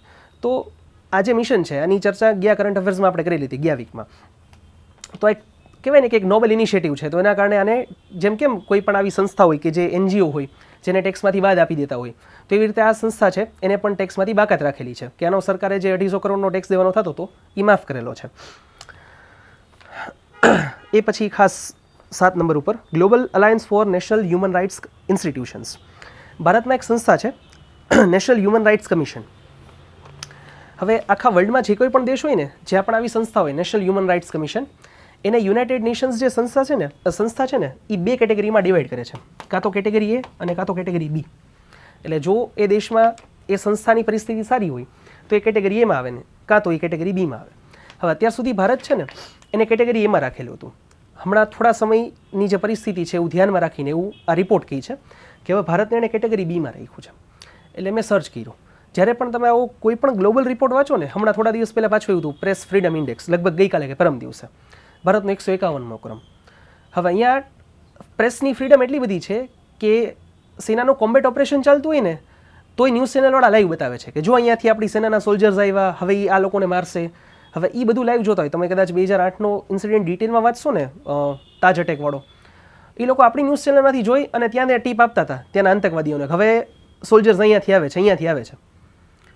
આટલી ફ્રીડમ હોય છતાં પણ ભારતનો નંબર 151મો પ્રેસ ફ્રીડમમાં, કે લાઈવ સેનાના કોમ્બેટ ઓપરેશન તમે બતાવી શકો એની પણ.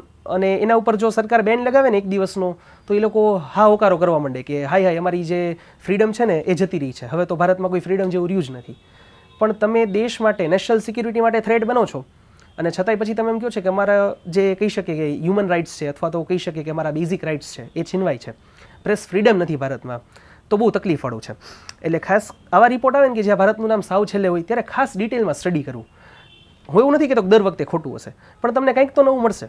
જેમ અત્યારનું મેં ગોઈતું ને એટલે એ તમને કહું છું. આ પણ હું બોલું છું એ પણ વેરીફાઈ કરવાની છૂટ, એટલે એવું નથી કે હું મારી જાતે બનાવું છું. મેં આખું લિસ્ટ કાઢ્યું કે કયા કયા દેશ કેટેગરી એમાં છે ને કયા કેટેગરી બીમાં છે, તો ખબર પડી જાય ને કે આમાં સાચું શું છે. ચાઇના, અમેરિકા, એ બેમાં તો નેશનલ હ્યુમન રાઇટ્સ કમિશન જ નથી.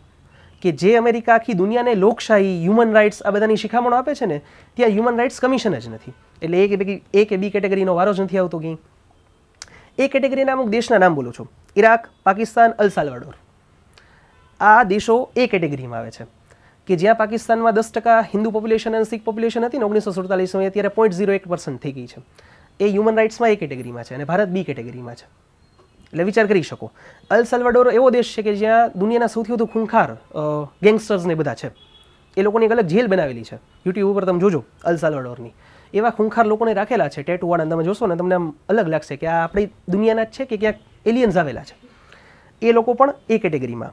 ઇરાક, કે જ્યાં ISIS જે વર્લ્ડનું સૌથી ખૂંખાર ટેરરિસ્ટ ઓર્ગેનાઇઝેશન હતું એક સમયે, એ જ્યાંથી શરૂ થયું અને હજી પણ ત્યાં સિવિલ વોર જેવું છે, એ પણ એ કેટેગરીમાં છે. એટલે હવે ખબર પડે કે તકલીફ ક્યાં છે, કે આ રિપોર્ટ કઈ રીતે બનાવવામાં આવતા હોય છે. અને એમાં આપણા લોકો પણ સાથે જવાબદાર છે, ભારતના દેશના લોકો. એક એક્ઝામ્પલ આપું. 2021નો વર્લ્ડ કપ હતો ને, ત્યારે T20 વર્લ્ડ કપ હતો.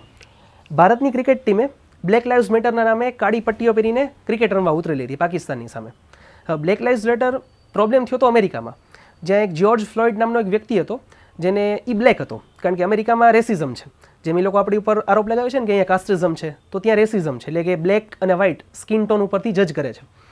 તો એને પોલીસવાળાએ માર્યો હતો અને એ બહુ વાયરલ થયું હતું અને અમેરિકામાં બહુ પ્રોટેસ્ટ લાંબા સમય સુધી ચાલ્યા હતા, બ્લેક લાઇવ્સ મેટર. હવે અમેરિકાનો પ્રોબ્લેમ, એમાં ભારતની ક્રિકેટ ટીમે એને સપોર્ટ કરવા માટે, અને સારી જ વસ્તુ છે, આપણે કોઈ અગેન્સ્ટમાં નથી, એ લોકોએ સપોર્ટ કરવા માટે કાળી પટ્ટી પહેરીને ઉતરા હતા કે બ્લેક લાઇવ્સ મેટર. હવે પહેલગામ અટેક થયો, IPL ચાલુ છે, કઈ ભારતની ટીમ ઓપોઝ માટે ઉતરી અથવા તો સમર્થન માટે કે આવું કંઈ ન થવું જોઈએ? આટલા બધા દિવસો ગયા ને, 22 તારીખ થઈને અત્યારે 5મી મે છે, એક કંઈ લોકો નહીં, કોઈ જ નહીં. તો આપણા જ લોકો જવાબદાર છે. આવા ઇન્ટરનેશનલ નરેટિવ્સ ચાલી જાય અને એમાં ભારતનું નામ ખરાબ થાય ને, ત્યાં સુધી પરિસ્થિતિ પહોંચે ને, એમાં જવાબદાર આપણે જ લોકો છીએ, બીજું કોઈ નથી. તો આવું છે. એટલે USA જે આખી દુનિયાને શિખામણ આપે છે હ્યુમન રાઇટ્સ, ત્યાં તો એવું કમિશન જ નથી અને ત્યાં જ આ બધું થાય છે સૌથી વધારે. એટલે ભારતની જે કેટેગરી છે હવે એમાંથી બી થઈ ગઈ છે. પછી 8 નંબર ઉપર આયુષ્માન વય વંદના સ્કીમ. હવે ભારત સરકારની જે એક બહુ મોટી સ્કીમ ચાલે છે, બહુ સારી યોજના છે, કલ્યાણકારી યોજના, આયુષ્માન પ્રધાનમંત્રી જન આરોગ્ય યોજના, કે જેના અંતર્ગત 5 લાખ સુધીનું સરકાર મેડિકલ સહાય આપે છે, મેડિક્લેમ જેવું. અને જે તે સ્ટેટ ગવર્મેન્ટ હોય, જ્યાં આગીન ભાજપની સરકાર હોય ને ત્યાં સામે એ લોકો બીજા 5 લાખનું સ્ટેટ ગવર્મેન્ટે આપે છે, જેમ કે ગુજરાત. તો ટોટલ આયુષ્માન જે સ્કીમ છે એમાં 10 લાખનું કવર મળે છે. તો દિલ્હીમાં અત્યાર સુધી શું હતું કે કેજરીવાલની ગવર્મેન્ટ હતી, હવે ત્યાં ભાજપની ગવર્મેન્ટ આવી, તો શું કર્યું એ લોકોએ 5 લાખ રૂપિયા જેમ ગુજરાત સરકાર આપે છે એ રીતે ત્યાંથી પણ આપે છે. મતલબ શું થયું કે જે કેન્દ્ર સરકાર 5 લાખ આપશે અને જે દિલ્હીની રાજ્ય સરકાર છે એ પણ 5 લાખ આપશે, એટલે ટોટલ જે વ્યક્તિ છે ઇન્ડિવિજ્યુઅલ એને કવરેજ મળશે 10 લાખનું. અને આ જો અગેન યોજનાનું નામ સાંભળો તો ખાસ શબ્દ છે આયુષ્માન વય વંદના યોજના, એટલે કે ઉંમરલાયક લોકો 70+ લોકો છે એ માટેની આ સ્કીમ છે. ટૂંકમાં બધાને આનો લાભ નહીં મળે, ગુજરાતમાં બધાને લાભ મળે છે. જે કોઈની પણ પાસે આયુષ્માન કાર્ડ હોય એ બધાને 10 લાખ સુધીનો બેનિફિટ મળે છે, જ્યારે અહીંયા છે એ 70+ એજના લોકોને મળશે. પછી 9 નંબર ઉપર ભારતે એક ડીલ કરેલી છે ફ્રાન્સ સાથે, રફાલ મરીન માટેની. હવે રફાલ ફાઇટર જેટ્સ ઓલરેડી આપણી પાસે હતા, હવે એ વાયુસેના માટે છે, એટલે કે એરફોર્સ માટે છે. હવે આ ખાસ કરીને એટલે જ નામ આપેલું છે રફેલ એમ, એટલે કે મરીન. તો મરીન એટલે નેવી માટેના છે.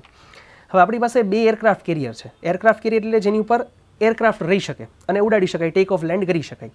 હવે એરક્રાફ્ટ કેરિયર છે પણ જોઈએ એટલા એરક્રાફ્ટ જ નથી. તો એરક્રાફ્ટ કેરિયરનું કામ શું? એટલે ઘણા સમયથી આ ચાલતું હતું કે આપણે એની સાથે ડીલ કરીએ ફ્રાન્સ સાથે, અને ફાઇનલી 26 એરક્રાફ્ટ માટેની ડીલ થયેલી છે. અને ટોટલ પ્રોજેક્ટની કોસ્ટ છે 63,000 કરોડ.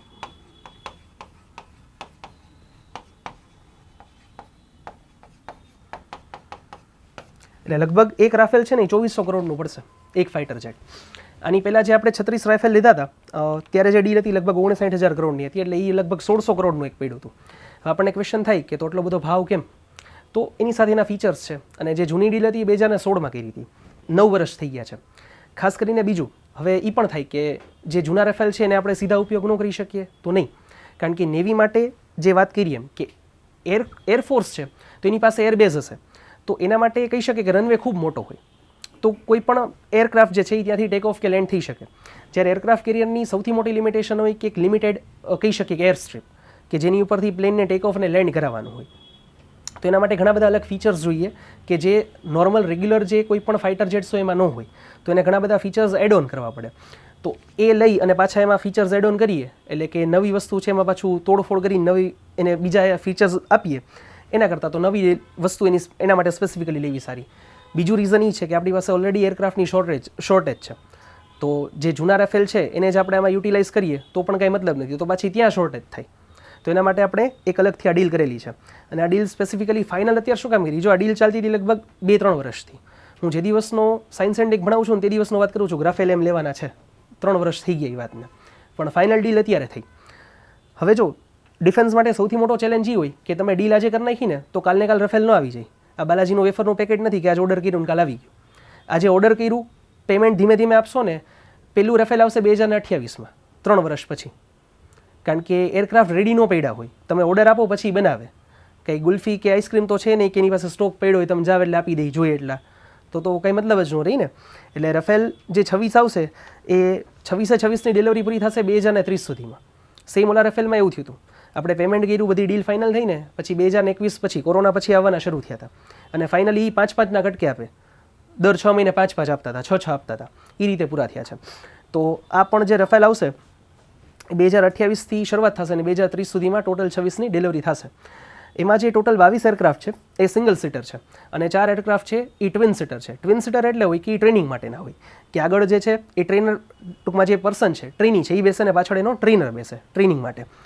અને બાકીના જે 22 એરક્રાફ્ટ છે જે રેગ્યુલર સિંગલ સીટર છે. તો આ જે રફેલ છે, હવે એરક્રાફ્ટની છે ને અલગ અલગ જનરેશન હોય, તો આ છે ને 4.5th જનરેશનના છે, એટલે કે 4.5મી જનરેશન. હવે અહીંયા પણ આપણને એવું થાય કે જનરેશનમાં એવું અડધી જનરેશન તો આ છે, એટલે કે આમાં ટોટલ બધા ફીચર્સ 4th જનરેશનના નથી, અમુક ફીચર્સ 5th જનરેશનના છે. તો આખું 5th જનરેશન એ નથી ને આખું 4th જનરેશન એ નથી, એટલે બેની વચ્ચે છે. એટલે આના માટે એવું ટર્મ આવે છે 4.5 જનરેશન એરક્રાફ્ટ. તો ખૂબ સારા એરક્રાફ્ટ છે, અને ભારત પાસે ઓલરેડી આપણે જેમ વાત કરીએ એમ કે એરક્રાફ્ટ ઓલરેડી છે રફેલ, અને આ બનાવે છે ફ્રાન્સની કંપની દસોલ્ટ એવિએશન, જેની સાથે આ ડીલ થયેલી છે. અને આ એરક્રાફ્ટનો ઉપયોગ ક્યાં થશે? તો જેમ વાત થઈ એમ કે ભારતના આપણી પાસે અત્યારે 2 એરક્રાફ્ટ કેરિયર છે, એક છે વિક્રાંત અને બીજું છે વિક્રમાદિત્ય. તો બંને ઉપર આને ડિપ્લોય કરવામાં આવશે. હવે ઓલરેડી અત્યારે આપણી પાસે જે મરીન વર્ઝન હોવા જોઈએ એરક્રાફ્ટના એ છે MiG-29ના. હવે MiG-29 છે ને એ પણ આપણી પાસે રેગ્યુલર છે કે જે એરફોર્સ માટે ઉપયોગમાં આવતા હોય. અહીંયા એનું વર્ઝન છે MiG-29K કે જે નેવી માટે છે. જેમ અહીંયા કેમ છે રાફેલ એમ, એવી રીતે ત્યાં છે MiG-29K કે જે ઓલરેડી અત્યારે નેવીમાં ઉપયોગ થાય છે, કે જે આપણી પાસે અત્યારે એક્ઝિસ્ટિંગ 2 એરક્રાફ્ટ કેરિયર છે એમાં MiG-29 આપણે ઉપયોગ કરીએ છીએ, પણ એ સફિશિયન્ટ નથી આપણી રિક્વાયરમેન્ટ માટે. તો એના માટે ખાસ કરીને આપણે આ રાફેલ લીધેલા છે. અને આમાં પણ એક જે હર વખતે આપણે કરીએ છીએ પ્રોવિઝન છે ટેકનોલોજી ટ્રાન્સફરનું, કે લોકો આપણને સાથે ટેકનોલોજી પણ આપશે, તો ફ્યુચરમાં આપણે આપણી જાતે પણ એરક્રાફ્ટ બનાવી શકીએ. ડન. તો આ એક રફેલ બાબતે હતું. એ પછી 10 નંબર ઉપર મધ્યપ્રદેશે એક બાયોફ્યુલ ઇનિશિયેટિવ શરૂ કરેલો છે કે ત્યાંની ગવર્મેન્ટ છે એની રિન્યુએબલ એનર્જી પોલિસી છે, એના અંતર્ગત બાયોફ્યુલની એક એમણે આ પોલિસી ડિક્લેર કરેલી છે. તો થશે શું કે જે કોઈ પણ જે એનર્જી છે એટલે કે ફ્યુલ છે એ બાયોફ્યુલ હોય એટલે કે CNG જ હોય તો એ બાયોગેસમાંથી બને એના માટે, અથવા તો બાયોડીઝલ છે કે જે એડિબલ ઓઇલમાંથી ન બનવું જોઈએ. કારણ કે થાય શું કે જો તમે ક્રોપ્સમાંથી જ બનાવવા માંડશો તો જે ક્રોપ્સ છે એની ખાવાની જરૂરિયાત છે એ પૂરી કરશું કે ફ્યુલ બનાવશું. તો એના માટે નોન એડિબલ ઓઇલ્સ છે એમાંથી બાયોડીઝલ બનશે, અને જે કચરો છે એમાંથી બાયોમાસમાંથી પણ કહી શકીએ કે પાવર પ્રોડ્યુસ થાય એના માટેનું આખું છે. તો એક ખાલી ઇનિશિયેટિવ છે કે કયા સ્ટેટ ગવર્મેન્ટે શરૂ કરેલો, તો એના માટે પૂછાઈ શકે. પછી 11 નંબર ઉપર કેન્દ્ર સરકારનું એક મિશન છે નેશનલ મેન્યુફેક્ચરિંગ મિશન. હવે ભારતનું કહી શકીએ કે ઇકોનોમી છે એ થોડીક છે ને ઇમ્બેલેન્સ છે. ઇમ્બેલેન્સ એ રીતે કે ઇકોનોમીના અર્થતંત્રના 3 અલગ અલગ ડિવિઝન કરી શકીએ અર્થતંત્રની પ્રવૃત્તિઓ. સૌથી પહેલી છે એગ્રીકલ્ચર એટલે કે કૃષિ, બીજું છે ઇન્ડસ્ટ્રી અથવા તો કહી શકીએ કે મેન્યુફેક્ચરિંગ, બે થોડું અલગ છે બટ કમ્બાઈન કરીને અત્યારે કહું છું, અને ત્રીજું છે સર્વિસીસ. હવે 2024ની વાત કરીએ એટલે કે ગયા વર્ષની, તો એગ્રીકલ્ચરનું કોન્ટ્રીબ્યુશન હતું લગભગ 17.7% ભારતની ટોટલ GDPમાં, ઇકોનોમીમાં. એ પછી જો ખાલી મેન્યુફેક્ચરિંગનું કહું ને તો એ હતું 14%, 14.27%. અને જે સર્વિસ સેક્ટર છે એટલે કે સેવા ક્ષેત્ર એ હતું 54.7%. હવે થાય છે શું કે આપણી ડિપેન્ડન્સી છે ને બહુ બધી સર્વિસ સેક્ટર ઉપર છે. એકચ્યુઅલમાં હોવું એવું જોઈએ કે ત્રણેયનો આઈડિયલી એવું હોવું જોઈએ કે ત્રણેયનો જો ઇક્વલી આપણે કહી શકીએ કે એનો શેર આપેલો હોય ને, એટલે કે ઇક્વલી એ લોકો જો શેર બેનિફિટ કરતા હોય ને, તો થાય શું કે ક્યારેય પણ કોઈ એક તંત્રમાં ક્યારેક કોઈ એક સેક્ટરમાં પ્રોબ્લેમ આવે ને તો બીજા 2 સેક્ટર હેન્ડલ કરી શકે. વિચાર કરી શકો અત્યારે સર્વિસ સેક્ટરમાં પ્રોબ્લેમ આવે તો આ 2 તો 30% જ છે, તો આખી ઇકોનોમી જે છે એ ગડબડ થઈ જાય. હવે આ ટોટલ 100% નથી થતું. હવે કારણ કે અહીંયા છે ને મેં ખાલી મેન્યુફેક્ચરિંગ લીધું હતું, અને આખું ઇન્ડસ્ટ્રી લઈએ તો લગભગ 27.6% થઈ છે. હવે 100% થઈ જશે. તો ડિફરન્સ શું મેન્યુફેક્ચરિંગ અને ઇન્ડસ્ટ્રીઝમાં? મેન્યુફેક્ચરિંગ એટલે કે કંઈ પણ રો મટીરિયલ છે ને એમાંથી કંઈક નવી વસ્તુ બનાવતા હોય, જ્યારે ઇન્ડસ્ટ્રી ટર્મ એ રીતે ગણવામાં આવે છે કે કોઈ પણ ધાતુ છે અથવા તો કોલસાનું ખાણકામ ચાલતું હોય કે કોઈ પણ ધાતુ મિનરલ્સ કે કોઈ પણ આવી વસ્તુ હોય ને એ આપણે એક્સટ્રેક્ટ કરતા હોય ને જમીનમાંથી, તો એને કન્સિડર કરવામાં આવે છે ઇન્ડસ્ટ્રી તરીકે. તો ઇન્ડસ્ટ્રી અને મેન્યુફેક્ચરિંગ બે સાથે ગણો ને તો 27% છે. તો સરકારનો ઇનિશિયેટિવ શું છે કે પહેલાં તો આ 27 છે એ વધવું જોઈએ, અને એમાં પણ જેમ વાત કરીએ કે મેન્યુફેક્ચરિંગ છે ને એનો હોલ્ડ વધવો જોઈએ. કારણ કે ભારતને જો કહી શકીએ કે ઇકોનોમિકલ સુપર પાવર બનવું હશે ને તો મેન્યુફેક્ચરિંગમાં ખાસ કામ કરવું પડશે. કારણ કે ચાઇના અત્યારે જે સ્ટેજ ઉપર છે ત્યાં પહોંચ્યું ને એનું સૌથી મોટું રીઝન છે આ મેન્યુફેક્ચરિંગ છે, એમાં એનો હોલ્ડ સૌથી વધારે છે. કારણ કે ખાલી એગ્રીકલ્ચરથી કે સર્વિસ સેક્ટરથી આપણે મહાસત્તા નહીં બની શકીએ. એ બનવા માટે મેન્યુફેક્ચરિંગમાં ઓલવેઝ આપણો હોલ્ડ વધારે સારો જોશે. તો એના માટે જે મેક ઇન ઇન્ડિયા ઇનિશિયેટિવ સરકારે ઘણા વર્ષો પહેલાં શરૂ કરેલો, તો એને પ્રોત્સાહન આપવા માટે અલગથી ઇનિશિયેટિવ શરૂ કરેલો છે મિશન નેશનલ મેન્યુફેક્ચરિંગ. અને એમાં કરશે શું તો ખાસ કરીને જે MSME સેક્ટર છે, micro small and medium enterprises, એને બેકિંગ આપવાના છે. એટલે કે એને લોન કે બધું આપીને, જે ઓલરેડી આપે જ છે પણ એમાં પણ વધારો કરશે. ખાસ કરીને ચલો MSMEને તમે ખાલી સ્ટ્રેન્થન બનાવશો ને તો કામ નહીં થાય. આપણી પાસે એવી વર્કફોર્સ જોશે ને કે જે કામ કરી શકે. તકલીફ એ છે કે અત્યારે ભારતમાં સ્કિલ્ડ લેબર, જો લેબર એટલે હું એને મજૂરના સેન્સમાં નથી કહેતો, લોકોના સેન્સમાં કહું છું કે લોકો પાસે જો કંઈ સ્કિલ હશે તો એ કોન્ટ્રીબ્યુટ કરી શકશે. હવે તકલીફ અત્યારે સૌથી મોટી સ્કિલની છે. એટલા માટે જ ગયા વર્ષે સરકારે બજેટમાં સ્કિલ માટેનો ઇનિશિયેટિવ શરૂ કરેલો છે કે પ્રાઇવેટ કંપનીઝમાં તમે જાઓ, તમે કામ કરો, તમે ત્યાં થોડા દિવસ રહ્યો, 1 વર્ષ કામ કરો, અને તમને સર્ટિફિકેટ આપે ને અમુક કહી શકીએ કે બેઝિક સ્ટાઇપેન્ડ જેવું આપે. એના કારણે થશે શું કે લોકોને પ્રેક્ટિકલ વર્ક એક્સપિરિયન્સ મળશે. તો ભારતમાં સ્કિલ્ડ લેબરની સૌથી વધુ ખામી છે. તો ખાલી તમે એમએસએમઈને પૈસા આપી દેશો, લોન આપી દેશો, પણ એની પાસે જો સ્કિલ્ડ લેબર નહીં હોય તો કામ કેમ કરશે? તો એ સૌથી મોટો ચેલેન્જ છે. એટલે બંને ચેલેન્જ ઉપર સરકાર બેલેન્સ રહીને કામ કરે છે. એ પછી 12 નંબર ઉપર માઇક્રોગ્રેવિટી રિસર્ચ ઇન એક્ઝિયોમ 4. હવે ઇસરોનું એક મિશન છે એક્ઝિયોમ 4. એમાં શુભાંશુ શુક્લા કરીને આપણા નેવીના એક ઓફિસર છે, સોરી એરફોર્સના ઓફિસર કે જે જવાના છે. હવે ભારતનું એક ગગનયાન છે જે લગભગ આ વર્ષે અથવા તો આવતા વર્ષે મોકલવાના છે, લગભગ આવતા વર્ષે. એમાં 4 લોકો ભારતના જે એરફોર્સના ઓફિસર છે એ સ્પેસમાં જશે 3 દિવસ માટે. એની પહેલાં અલગથી એક મિશન છે કે જે સ્પેસમાં માઇક્રોગ્રેવિટી ઉપર રિસર્ચ કરવાના છે. અને જે 4 લોકો જવાના છે એરફોર્સમાંથી એમાંના જે એક છે શુભાંશુ શુક્લા, કે જે ખાલી એકલા અત્યારે જશે સ્પેસમાં. અને જે વાત થઈ એમ કે માઇક્રોગ્રેવિટી છે એની ઉપર રિસર્ચ કરવાના છે. તો માઇક્રોગ્રેવિટી એટલે શું? પૃથ્વી ઉપર આપણે જે ગુરુત્વાકર્ષણ બળ છે ને એના કરતાં ત્યાં લગભગ 10 લાખમાં ભાગનું હશે, એટલે કે સાવ ઓછું, એટલે નામ છે માઇક્રોગ્રેવિટી. તો ત્યાં પરિસ્થિતિ શું હોય, કહી શકીએ કે અલગ અલગ જીવો છે એમાં શું શું ફેરફાર જોવા મળે, ફિઝિકલ બાયોલોજિકલ ચેલેન્જીસ શું હોય, એ બધા રિસર્ચ માટે એ જવાના છે. તો એક ખાલી આપણને નામ ખ્યાલ હોવું જોઈએ કે કોણ છે, મિશનનું નામ ખ્યાલ હોવું જોઈએ. અને આખો પ્રોજેક્ટ છે એ ઇસરોના અંતર્ગત હશે. અને લગભગ આ મહિનાના એન્ડમાં જ એમને મોકલવાના છે, શુભાંશુ શુક્લાને, મે મહિનામાં. પછી 13 નંબર ઉપર ખાસ ઇમ્પોર્ટન્ટ, ભારત એક સેટેલાઇટ લોન્ચ કરવાનું છે જેની વર્ષોથી અગેન રાહ જોઈને બેઠા છે. ઇસરો અને નાસા બંનેનું એક જોઈન્ટ વેન્ચર છે અને સેટેલાઇટનું નામ છે નિસાર. જે આપણે અહીંયા સાયન્સ એન્ડ ટેક ભણાવીએ ત્યારે ડિટેલમાં ડિસ્કસ કરીએ છીએ કે નિસાર સેટેલાઇટ શું છે અને કઈ રીતે કામ કરે છે. આ સેટેલાઇટ અગેન એક્સપેક્ટેડ છે કે જૂન સુધીમાં, જૂન અથવા તો જુલાઈમાં, આ વર્ષમાં જૂન કે જુલાઈમાં લોન્ચ થશે. પહેલાં લોન્ચ થવાનો તો 2022માં, એટલે હું ત્યારથી ભણાવું છું કે હમણાં લોન્ચ થશે. પણ આ સેટેલાઇટ એટલો કોમ્પ્લિકેટેડ છે અને વર્લ્ડનો સૌથી પાવરફુલ સેટેલાઇટ હશે જ્યારે આ બની જશે ને એટલે. તો એના કારણે આપણે ખાસ લોન્ચ કરવાના છીએ, જેમાં ભારત અને અમેરિકા બંને સાથે મળીને કામ કરે છે, નાસા અને ઇસરો. અને જેમ વાત થઈ એમ કે વર્લ્ડનો સૌથી પાવરફુલ સેટેલાઇટ હશે તો આ કામ શેમાં કરશે? તો ડિફોરેસ્ટેશન, એટલે કે જે આપણે વૃક્ષો કાપીએ છીએ, વન નાબૂદી અને નેચરલ ડિઝાસ્ટર્સ છે, તો એને આઈડેન્ટિફાઈ કરવામાં ખાસ કરીને આનું યોગદાન હશે. તો ઘણા બધા મલ્ટીપર્પઝ એના કહી શકીએ કે પર્સપેક્ટિવ્સ છે. અને એ આપણે લોન્ચ કરશું, એ કરશું GSLV Mark II, આપણું એક વ્હીકલ છે, એના થ્રુ આપણે આ લોન્ચ કરવાના છે. અગેન GSLV PSLV એ આપણે ક્લાસમાં ઇન ડિટેલ ડિસ્કસ કરીએ છીએ સાયન્સ એન્ડ ટેક વખતે. છેલ્લું જોઈ લઈએ પછી પૂરું કરીએ. 16 નંબર ઉપર આવજો. સરકારે એક સેન્સસ કરેલો છે. સેન્સસ એટલે વસ્તી ગણતરી જે થાય છે દર 10 વર્ષે, એ નહીં, 5th મરીન ફિશરીઝ સેન્સસ છે. એટલે આ એવા લોકોનો સર્વે છે અથવા તો સેન્સસ છે અથવા તો ગણતરી છે કે જે ફિશરીઝ સાથે જોડાયેલા છે, એટલે કે માછીમારી પ્રવૃત્તિ સાથે, અને જે કહી શકે કે કોસ્ટલ એરિયામાં રહી છે. એટલે ભારતના જેટલા પણ કોસ્ટલ એરિયાના જે સ્ટેટ્સ છે કે જ્યાં માછીમારીની પ્રવૃત્તિ થાય છે એ લોકોનો આખો રિપોર્ટ છે અને સેન્સસ છે. તો એક ક્વેશ્ચનરી બનાવેલી છે કે એ લોકોની આર્થિક પરિસ્થિતિ કેવી છે, એ લોકો કેવી લાઈફસ્ટાઈલ જીવે છે, અથવા તેને શું શું ચેલેન્જીસ છે. તો એના માટેનો આખો સર્વે છે. અને આ સર્વે સરકાર દર 5 વર્ષે કરાવે છે. કે શું હોય કે જો રેગ્યુલર અસેસમેન્ટ થાય ને તો ખબર પડે કે પહેલાં શું હતું ને હવે શું જરૂરિયાત છે અને શું શું ફેરફાર થયા. તો આવા સર્વેસ જે કંઈ પણ હોય સરકારના, એ લગભગ ફ્રિકવન્ટલી ચાલતા હોય. એટલે લગભગ કોઈ સર્વે 5 વર્ષે થતો હોય, કોઈ સર્વે 2 વર્ષે થતો હોય, અલગ અલગ હોય. જેમ વસ્તી ગણતરી દર 10 વર્ષે થાય છે, કારણ કે દર વર્ષે કરાવવાનો કંઈ મતલબ નથી. તો આવી રીતે જે કોઈ પણ સરકારના ઇનિશિયેટિવ હોય એના અંતર્ગત આવું થતું હોય છે.